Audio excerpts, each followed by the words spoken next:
আগামী নির্বাচনকে গণতান্ত্রিক ও নিয়মতান্ত্রিক ধারাবাহিকতা রক্ষার নির্বাচন হিসেবে বিশেষ গুরুত্ব দেওয়ার আহ্বান জানিয়ে নির্বাচনটি শান্তিপূর্ণ ও উৎসবমুখর করতে সশস্ত্র বাহিনীর দক্ষ ভূমিকা আশা করেছেন প্রধান উপদেষ্টা ডক্টর মোহাম্মদ ইউনূস।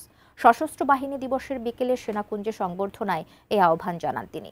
সাইডলাইনে প্রধান উপদেষ্টা ও বিএনপি চেয়ারপারসন বেগম খালেদা জিয়ার সৌজন্য বৈঠক হয়। সজেদা সুইটের রিপোর্টে বিস্তারিত থাকছে।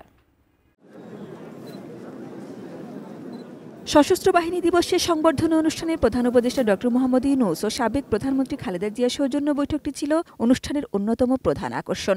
গত বছর জুলাই অভ্যুত্থানে শেখ হাসিনা দেশ ছাড়ার পর তার রেজিমের দুই ভুক্তভোগী ডক্টর ইউনূস ও খালেদা জিয়ার দেখা হয় সশস্ত্র বাহিনী দিবসেরই এমন এক আয়োজনে। এবার একই আয়োজনে তাদের বৈঠক, যখন শেখ হাসিনা মৃত্যুদণ্ডের রায়প্রাপ্ত। প্রধান উপদেষ্টা খালেদা জিয়া শারীরিক অবস্থার খোঁজ নেন এবং দ্রুত সুস্থতা কামনা করেন। খালেদা জিয়াও ধন্যবাদ জানিয়ে ডক্টর ইউনূসের সহধর্মিণী আফরোজা ইউনূসের শারীরিক সুস্থতা কামনা করেন। অনুষ্ঠানের শুরুটা অবশ্য শোকে শুরু। সশস্ত্র বাহিনী দিবসের মতো এমন উৎসবের দিনে ভূমিকম্পে নিহতদের ঘটনায় শোক জানান প্রধান উপদেষ্টা। হঠাৎ ভূমিকম্পের কারণে কয়েকজন ইন্তেকাল করেছেন, তার জন্য আমরা শোক পালন করলাম নীরবতার মাধ্যমে। কিন্তু আরও বহু আছে যারা ক্ষতিগ্রস্ত হয়েছে। আশা করি তারা আবার নতুনভাবে তাদের জীবন শুরু করতে পারবেন। 1971 সালের মুক্তিযুদ্ধ এবং 24-এর গণ অভ্যুত্থানে সশস্ত্র বাহিনীর গুরুত্বপূর্ণ অবদান তুলে ধরেন প্রধান উপদেষ্টা। বেতার কেন্দ্র থেকে তৎকালীন মেজর এবং পরবর্তীতে রাষ্ট্রপতি জিয়াউর রহমান বাংলাদেশের স্বাধীনতা ঘোষণা করেছিলেন। এরই ধারাবাহিকতায় 21শে নভেম্বর সেনাবাহিনীর সাথে নৌ ও বিমান বাহিনী সম্মিলিতভাবে পাকিস্তানি বাহিনীর বিরুদ্ধে লড়াই শুরু করে। সশস্ত্র বাহিনীর সক্ষমতা বাড়াতে সরকারের বিভিন্ন পদক্ষেপের কথা জানান। বন্ধু রাষ্ট্রের প্রতি সুসম্পর্ক রক্ষার পাশাপাশি যে কোনো পরিস্থিতির জন্য প্রস্তুত থাকার আহ্বানও জানান এই সময়।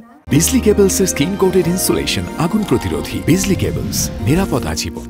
একটি শান্তিপ্রিয় জাতি হিসেবে আমরা সকল বন্ধু রাষ্ট্রের সঙ্গে সম্মানজনক ও শান্তিপূর্ণ সহাবস্থানে বিশ্বাসী। তথাপি যে কোনো আগ্রাসী বহিঃশত্রুর আক্রমণ থেকে দেশের সার্বভৌমত্ব রক্ষার জন্য আমাদেরকে সদা প্রস্তুত ও সংকল্পবদ্ধভাবে থাকতে হবে।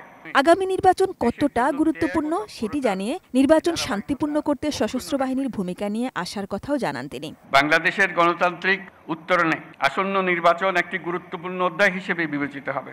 এই নির্বাচন যেন সর্বাঙ্গ সুন্দর হয়, সেটার জন্য আমরা সবাই মিলে চেষ্টা করব। আমার সুদৃঢ় বিশ্বাস এটি নির্বিঘ্ন ও উৎসবমুখর নির্বাচন হবে। এর আয়োজনে সশস্ত্র বাহিনীর সদস্যগণ দক্ষতা ও পেশাদারিত্বের সাথে এই মহান দায়িত্ব পালন করবে। সেনাকুঞ্জে এই অনুষ্ঠানে 3 বাহিনীর প্রধান সহ কর্মকর্তারা, বিএনপি, জামায়াত, এনসিপি সহ রাজনৈতিক দলের প্রতিনিধিরা সহ বিভিন্ন পেশার গুরুত্বপূর্ণ ব্যক্তিরা ছিলেন। যে কোনো সংকটে, দুর্যোগে, দুর্বিপাকে অন্যতম আস্থার নাম বাংলাদেশ সশস্ত্র বাহিনী। আজকে তাদের এই বিশেষ দিবসটিতে প্রধান উপদেষ্টা ডক্টর মোহাম্মদ ইউনূস আবারও আহ্বান জানিয়েছেন দেশের পরিস্থিতি বা বিদেশের বিভিন্ন দেশের সঙ্গে সম্পর্ক উন্নয়ন সব ক্ষেত্রে যেন তারা সবসময় প্রস্তুত থাকেন এবং যে কোনো পরিস্থিতি মোকাবেলার জন্য মনোবল দৃঢ় রাখেন। সেটি আগামীর যে নির্বাচন, জাতীয় নির্বাচন, সেটিও যেন শান্তিপূর্ণ এবং উৎসবমুখর করার ক্ষেত্রে তাদের দক্ষতা এবং নৈপুণ্যের ভূমিকা থাকে। ঢাকা সেনানিবাসের সেনাকুঞ্জ থেকে সাজেদা সুইটি, এটিএন নিউজ।